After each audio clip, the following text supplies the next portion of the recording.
রাজনৈতিক দলে মতভিন্নতা খুবই স্বাভাবিক ব্যাপার, যে কারণে এতগুলো দল বাংলাদেশে। সবাই যদি একমতে থাকতো তাহলে তো একটা দলই থাকতো এখানে। সংসদে ওয়াকআউট করা বিরোধী দলের অধিকার। আমরা যখন বিরোধী দলে ছিলাম আমরাও অনেক ওয়াকআউট করেছি। এটি একটি রাজনৈতিক চর্চা।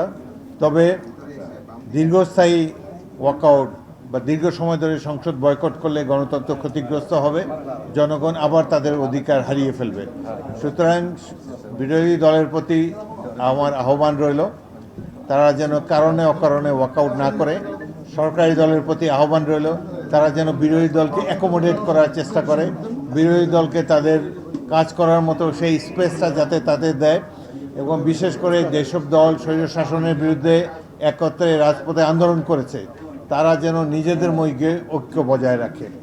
না হলে আবার বিদেশে যারা পালিয়ে আছে তারা আবার ফিরে এসে এই দেশে আবার দুঃশাসন কায়েম করবে। সুতরাং নিজের রাজনৈতিক দলে ম্যানিফেস্টো বাস্তবায়ন করতে গিয়ে জনগণের অধিকার যাতে হরণ করা না হয় সে ব্যাপারে সরকার বিরোধী দল উভয় যত্নবান থাকবেন বলে আশা করি। এবং আশা করি সম্মিলিতভাবে জাতীয় ঐক্যের মাধ্যমে এই দেশ ধীরে ধীরে অর্থনৈতিক সমৃদ্ধির পথে এগিয়ে যাবে।